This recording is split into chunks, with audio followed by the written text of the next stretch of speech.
बंधुओं, धर्म प्रेमी सज्जनों, आज हम आप सभी को परमात्मा सदगुरु कबीर साहब के विचारों से अगोचरी मुद्रा एवं सोहंग शब्द की साधना के विषय में बताएंगे। सज्जनों, सोहंग शब्द को लेकर, अगोचरी मुद्रा को लेकर संसार में बहुत लोग भ्रमित हैं कि ये साधना, अगोचरी मुद्रा की साधना, सोहंग शब्द की साधना हमें मुक्त कर देगी। अगर हमने सोहंग शब्द सिद्ध कर लिया, अगोचरी मुद्रा की साधना कर ली तो हमारी मुक्ति हो जाएगी। सज्जनों, आज हम इसी विषय में बताएंगे कि सोहंग शब्द, अगोचरी मुद्रा की साधना करने से आपकी मुक्ति होगी कि नहीं होगी। आप सभी लोगों से निवेदन है कि आप लोग इस सत्संग को बहुत ही ध्यानपूर्वक सुनिएगा, तभी आप लोग मूल रहस्य को जान पाएंगे। जीवन बहुत अनमोल है। अगर बिना विचार के भक्ति करेंगे 84 चले जाएंगे, मुक्ति नहीं होगी, जन्म मरण का दुख पाएंगे, 84 लाख योनियों के भवसागर में तड़पेंगे, बार बार जन्म मरण में जाएंगे।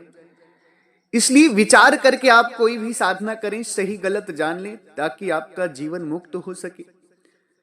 सही भक्ति करके आप अपना कल्याण कर सकें। आज हम आप सभी को हर एक चीज पर्दाफाश करेंगे। सत्संग को श्रवण करने से पहले आप सभी लोग हमारे चैनल को सब्सक्राइब कर लें, ताकि हमारा जो सत्संग है वो आप सभी के पास आता रहे और आप सभी परमात्मा के दिव्य ज्ञान को जान करके अपने जीवन का कल्याण कर लें। सोहंग शब्द के प्रति परमात्मा सदगुरु कबीर साहब कहते हैं, सोहंग शब्द अगोचरी मुद्रा भंवरी गुफा स्थाना, सुखदेव ताको पहचाना, सुन अनहदी की ताना। परमात्मा सदगुरु कबीर साहब कहते हैं, सोहंग शब्द अगोचरी मुद्रा भंवर गुफा अस्थाना। सोहंग शब्द की जो साधना है वो अगोचरी मुद्रा के द्वारा की जाती है। उसमें क्या करते हैं लोग, अपने मन को उलट करके भंवर गुफा में लगाते हैं, जिससे इंद्रियां विचरती नहीं है। मन के द्वारा इस साधना को किया जाता है। जब ये साधना आपकी संपूर्ण होती है तो इस साधना में क्या होता है कि सोहंग शब्द प्रकट होता है। जब आप इंद्रियों को शांत करते हैं, मन से भंवर गुफा स्थान में ध्यान लगाते हैं, स्थिर होते हैं, तो वहां पर क्या होता है कि सोहंग शब्द प्रकट होता है। सोहंग शब्द प्रकट होने के बाद में पूर्ण रूप से अनाहत जो होता है ना, वास्तविक रूप से प्रकट हो जाता है अनाहत। उसी मुद्रा को करके, इसी सोहंग शब्द को सुन करके, अनाहत को सुन करके लोग अपना कल्याण मान लेते हैं। इस साधना को सुखदेव जी किए थे। सुखदेव जी वेद व्यास के लड़के थे। सज्जनों, परमात्मा सदगुरु कबीर साहब कहते हैं कि सोहंग शब्द अगोचरी मुद्रा भंवर गुफा अस्थाना, सुखदेव ताको पहचाना, सुन अनहद की ताना। उसमें मन को शांत करके मन के द्वारा साधना की जाती है, भंवर गुफा में ध्यान लगाया जाता है, फिर सोहंग शब्द प्रकट होता है। सोहंग शब्द प्रकट होता है, पूरा वास्तविक रूप से अनहद जागृत हो जाता है, अनहद प्रकट हो जाता है। उसी सोहंग शब्द को सुन करके, अनहद को का ज्ञान करके सारे लोग अपनी मुक्ति मानते हैं। मगर परमात्मा सदगुरु कबीर साहब कहते नहीं, ये जो सोहंग शब्द हो रहा है, जो सोहंग शब्द प्रकट होता है, जो अनहद नाद प्रकट होता है, ये तुम्हें मुक्ति नहीं दे सकता। क्यों नहीं दे सकता, कैसे नहीं दे सकता? सज्जनों, बहुत गहराई की बात है। अगर आप सभी विवेकी होंगे, विचारक होंगे, तो जरूर इस बात को समझेंगे। ये आपकी जो शरीर है यह जड़ शरीर है, नाशवान है। इस शरीर में जो भी क्रियाएं हो रही हैं सब आत्मा के द्वारा हो रही। आत्मा और शरीर का संबंध है, इसीलिए क्रियाएं हो रही हैं। जिस दिन आत्मा का संबंध इस शरीर से छूट जाएगा तो उस दिन ये शरीर एकदम पूरी तरह से जड़ हो जाएगा, फिर कोई क्रिया नहीं करेगा। आत्मा का संबंध शरीर से है, तभी तक आपको अनहद नाद भी सुनाई देगा, तभी तक आपको सोहंग शब्द भी सुनाई देगा। जिस दिन आत्मा का संबंध इस शरीर से टूटा, इस शरीर से टूट गया ना, उस दिन ये सोहंग शब्द भी विनाश हो जाएगा इसका, और अनहद नाद का भी विनाश हो जाएगा। क्यों? क्योंकि जिसके माध्यम से ये सोहंग शब्द हो रहा है, ये अनहद नाद हो रहा है, वो आत्मा तो शरीर से हट जाती है, यानी कि शरीर से संबंध खत्म कर लेती है। जिसके बाद क्या होता है कि जो आपने सोहंग शब्द में अपना ध्यान लगाया, गोचरी मुद्रा की, अनहद नाद सुना, सभी शरीर में हो रहा है, और शरीर क्या होता है, विनाश हो जाता है। इसलिए जो भी लोग सोहंग शब्द की साधना करते हैं, अगोचरी मुद्रा की साधना करते हैं, उन लोगों को मैं यही कहना चाहूंगा कि परमात्मा सदगुरु कबीर साहब के विचारों के द्वारा इस साधना से आपकी मुक्ति नहीं होगी। क्यों नहीं होगी? क्योंकि जो भी शब्द हो रहे हैं ना, सोहंग शब्द, अनहद नाद, शून्य की आवाज, तत्वों की आवाज, सब आत्मा के माध्यम से हो रही। आत्मा का शरीर से संबंध है, इसके कारण ये शब्द हो रहे हैं। जिस दिन आत्मा का संबंध इस शरीर से खत्म हो जाएगा, उस दिन ये सारे शब्द होना बंद हो जाएंगे। परमात्मा सदगुरु कबीर साहब इस बात को बीजक में बड़े सुंदर ढंग से बताते हैं।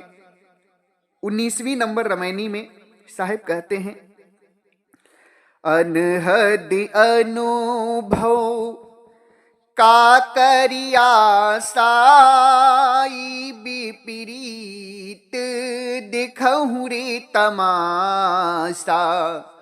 अनहद अनुभव का करिया साई विपरीत जू देखहु तमाशा। इहे तमाशा देखहु रे भाई, जहाँ सुन तहाँ चली जाई। सुनहि वंछी सुनने गया हूँ, हाथा छाड़ भी हाथा भयहूँ। संशय सावज सकल सब संसारा, काल यही साँझ सकारा। नेह दियन भो का करिया साई विपरीत हो दिखहु तमाशा। परमात्मा कहते हैं बीजक की 19वीं नंबर रमैनी में, कहते हैं कि अनहद अनुभव का करिया सा ई विपरीत जो देखहु तमाशा। सदगुरु कहते हैं लोग अनहद का अनुभव करने से मुक्ति मानते हैं, उसका प्रयास करते हैं, प्रयासरत्न रहते हैं, सोचते हैं कि अनहद का अनुभव हो जाएगा, अनहद नाद अगर प्राप्त हो गया तो मुक्ति हो जाएगी। सदगुरु कहते हैं ये विपरीत देखहु रे तमाशा। ये कितना विपरीत तमाशा है। कैसे विपरीत है कि जिस आत्मा के माध्यम से अनहद नाद हो रहा है उसको जानना नहीं चाहते लोग, उसको नहीं जान पा रहे हैं। ये जो जड़ वस्तु है अनहद नाद, जो नाशवान है, जब तक आत्मा का संबंध शरीर से तब तक है। जिस दिन संबंध खत्म हो गया उस दिन अनहद नाद भी खत्म हो जाता है। मगर सदगुरु कहते हैं विपरीत तमाशा देखो, लोग उसी अनहद नाद को सुनकर अपनी मुक्ति मानते हैं। साहिब कहते हैं यह तमाशा देखहूं रे भाई, जहां शून्य तहां चल जाए। यही तमाशा देखो, जहां शून्य है ना, शून्य में अनहद नाद हो रहा है, वही शून्य में चले जाते हैं। साहिब कहते हैं सुनने वंछे सुनने गए हूं, हाथा छाड़ बेहाथा गए हूं। शून्य वंचे यानी शून्य में ही स्थिति बनाकर अनहद नाद को सुनते हैं पूरे जीवन भर।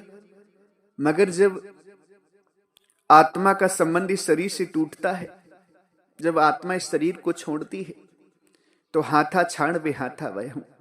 जो भी इन्होंने कमाई की अपने जीवन में अनहद नाद को सुन करके, जो भी इन्होंने अपना अनमोल समय लगाया कि मुक्ति हो जाएगी, मगर सब हाथ से छूट गया। क्यों? क्योंकि जो कुछ भी इन्होंने किया सब शरीर के कारण किया, शरीर में किया, और शरीर तो नाशवान है। जैसे ही आत्मा का संबंध खत्म होता है, दोस्त बहुत खींच के 2-3 दिन रखते हैं बॉडी को, नहीं तो कोई तो तुरंत जला देते। साहब कहते ही है तमाशा, सुनने वंछा सुनने गए हूं, हाथा छाण बेहाथा गए हूं। शून्य की अपेक्षा करते, अनहद नाद की अपेक्षा करते, उसी में स्थिति बनाते हैं। मगर जब आत्मा शरीर को त्यागती है, छोड़ती है, तो हाथा छाड़ बेहाथा, कुछ हाथ नहीं आता है, सब विनाश हो जाता है, सब नाशवान हो जाता है। प्यारे भक्तजनों, कभी भी सोहंग शब्द अगोचरी मुद्रा की साधना में मत फंसना। ये बात स्वयं परमात्मा सदगुरु कबीर साहब की है।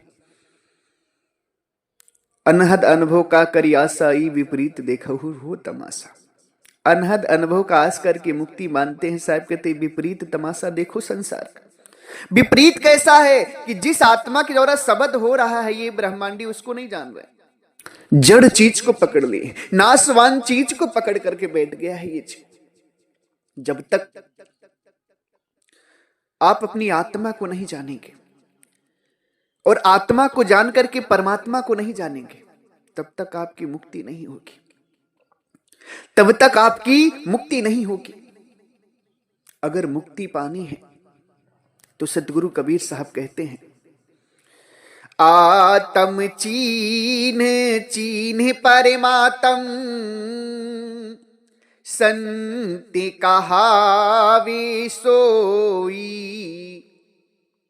यही भेद काया से बाहर जाने विरीला कोई। आत्मा को जानकर के परमात्मा को जानना है, क्योंकि जब तक तुम आत्मा को नहीं जानोगे तुम कौन हो, तब तक तुम परमात्मा का ज्ञान नहीं कर सकते। क्यों? क्योंकि आत्मा की आंखों से ही परमात्मा के दर्शन होंगे। इन आंखों से तो केवल प्रकृति का दर्शन होगा, प्रकृति का ज्ञान होगा। इन कान से प्रकृति का शब्द सुनाई देगा, इन आंखों से प्रकृति का दृश्य दिखाई देगा, इन मुख से तुम प्रकृति के शब्द बोल सकते हो। मगर आत्मा को परमात्मा को जानना है तो आत्मा को जानना होगा, क्योंकि आत्मा की आंख ही परमात्मा को देखेगी। इसलिए आत्मा को जानकर परमात्मा में जाना है। सदगुरु कहते हैं, जब लग नहीं चिन्हो यह आत्म, तब लग नहीं मिली है परमात्म। जब तक तुम अपनी आत्मा को नहीं जानोगे तब तक तुम्हें परमात्मा नहीं मिलेगा। क्यों? क्योंकि आत्मा ही परमात्मा का ज्ञान करेगी। अभी तक सबसे बड़ी अज्ञानता यह है कि आपसे कोई पूछता है कि आप कौन हो, तो आप अपने शरीर का परिचय देते हो कि मैं ये हूं। आप अपने को ही नहीं जान पाए अभी तक कि आप कौन है, आप आत्मा है। और जब तक अपने आप को आप शरीर मानकर रहेंगे तब तक आपकी मुक्ति नहीं होगी। आत्मा मानिए और अपने आत्म स्वरूप को जानने का प्रयास कीजिए, क्योंकि आत्म स्वरूप ही जान करके परमात्मा के देश आपको जाना है। आत्मा ही परमात्मा के देश जाएगी, शरीर नहीं जाएगा। शरीर तो नाशवान है, तुम शरीर नहीं हो, तुम आत्मा। शरीर तो नाशवान है, इसलिए आत्मा को जानने का प्रयास करें। और आत्मा परमात्मा का जानने का जो भेद है वो शरीर में कहीं भी नहीं है। शरीर में कहीं भी साधना करोगे, देह में काया में कहीं भी साधना करोगे, मुक्ति नहीं होगी। क्योंकि सदगुरु कहते हैं, आत्म चीन परमात्म चीन ही संत कहावे सोई। यही भेद काया से बाहर। ये भेद कहां है? काया से बाहर। यही भेद काया से बाहर जाने बिरला कोई। ये भेद काया से बाहर है, कोई बिरला जानेगा इस बात को। अगर आप शरीर की साधना करते हैं तो करना बंद कर दें, कुछ हासिल नहीं होगा आपको। परमात्मा का जो ज्ञान है, आत्मा परमात्मा का जो ज्ञान है वो कहां है? सदगुरु कहते हैं, अधर दुलई चापी विका अधरे दर्शन होई, काया की बाहर लखी, संति कहावे सोई। अधर में परमात्मा का ज्ञान है, अधर से परमात्मा की प्राप्ति होगी, और अधर काया से बाहर है। जब तक अधर में ध्यान नहीं लगाएंगे ना, तब तक मुक्ति नहीं होगी। वही सेंटर है अधर, बाहर निकलने का काया से। प्यारे भक्तजनों, 19 और 20 नवंबर को वो अधर की साधना बहुत से जिज्ञासुओं को दी गई। यदि आप सभी को अधर की साधना चाहिए तो फिर गाजीपुर धरती पर आना होगा आपको। जब तक अधर की साधना नहीं मिलेगी ना, निराधार की साधना नहीं मिलेगी ना, तब तक मुक्ति नहीं होगी। संसार में बहुत लोग भक्ति कर रहे हैं, ज्यादातर लोग भक्ति कर रहे हैं, मगर किसी की मुक्ति हो रही है? नहीं। क्यों नहीं हो रही है? क्योंकि ध्यान कहां लगाना है, भक्ति कैसे करनी है, किसी को पता ही नहीं। कोई शरीर में, कोई तृप्ति में, कोई भृक्ति में, कोई कंठ में, कोई हृदय चक्र में, कोई मूलाधार चक्र में, स्वादिष्ठान चक्र में, आदि सब जगहों पर लोग साधना कर रहे हैं। किसी को असली भक्ति पता ही नहीं कि निराधार का ज्ञान कहां है। ये तो कलयुग का जब अंत होने वाला है, तब परमात्मा सदगुरु कबीर साहब के द्वारा ये भेद खुला है, ताकि आप सभी तक पहुंचे और आप सभी मुक्त हो जाएं। नहीं तो कलयुग का बहुत भयानक अंत होगा। इस कलयुग के भयानक अंत से बचाने के लिए परमात्मा ने कृपा की है। ये ज्ञान निराधार का आप सभी तक पहुंच रहा है। अब इसमें देरी ना करें, जल्दी से इस भक्ति को लें और लग जाए भक्ति में, क्योंकि कलयुग के अंत में कोई नहीं बचेगा, सब मारे जाएंगे। परमात्मा की कृपा वर्षी है सभी पर, इसलिए आपको YouTube के माध्यम से सत्संग मिल रहा है। इसमें जल्दी से आप सभी शामिल हो जाएं, जुड़ जाएं, साधना ले लें। अब पक्षपात करने का समय नहीं बचा है। अब समय ये नहीं बचा है कि मेरे गुरु सही है, मेरे गुरु सही है। अब समय ये आ गया है कि जो ज्ञान सही है बस उसी को मानो और जीवन का कल्याण करो। गुरुओं के पक्षपात के चक्कर में मत पड़ना। अगर पक्षपात के चक्कर में पड़ोगे तो मुक्त नहीं हो पाओगे, कभी नहीं हो पाओगे जीवन में।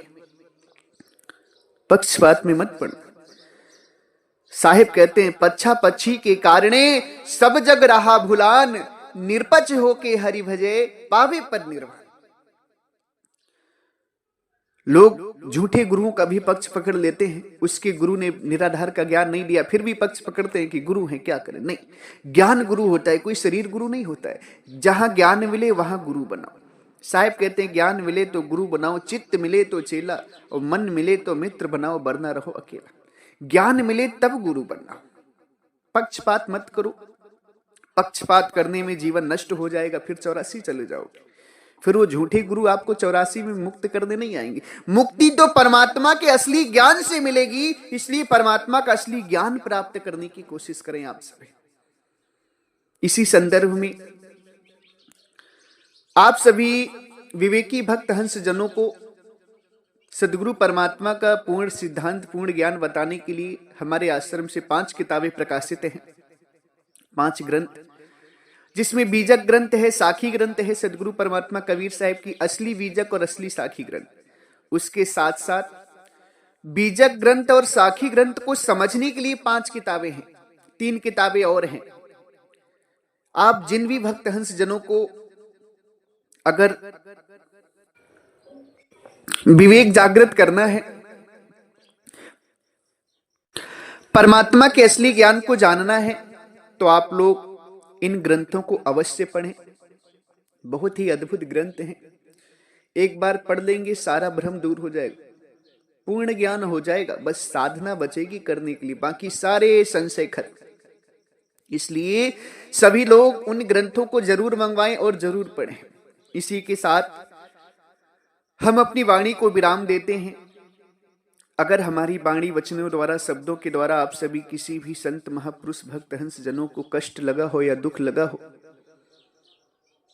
तो हम आप सभी के चरणों में सर रख करके क्षमा प्रार्थी हैं। आप मुझे क्षमा करिएगा। मैंने दुख देने के लिए आपको कोई बात नहीं बोली। मैं तो परमात्मा के दिव्य ज्ञान को बता रहा हूं ताकि आप सभी का कल्याण हो सके, आप सभी मुक्त हो सके। मेरी आपसे कोई दुश्मनी नहीं है कि मैं आपको दुख दूंगा। बस मैं परमात्मा का ज्ञान बता रहा हूं। यदि आपको अच्छा लगता है तो अति उत्तम है, अगर मेरी बातों से दुख लगता है तो पुनः आप सभी के चरणों में सर रख करके मैं क्षमा प्रार्थी हूं। इसी के साथ एक बार प्रेम से बोलिए, सर्वव्यापक, सर्व पूजनी, परम पिता परमात्मा सदगुरु बंदी छोर कबीर साहिब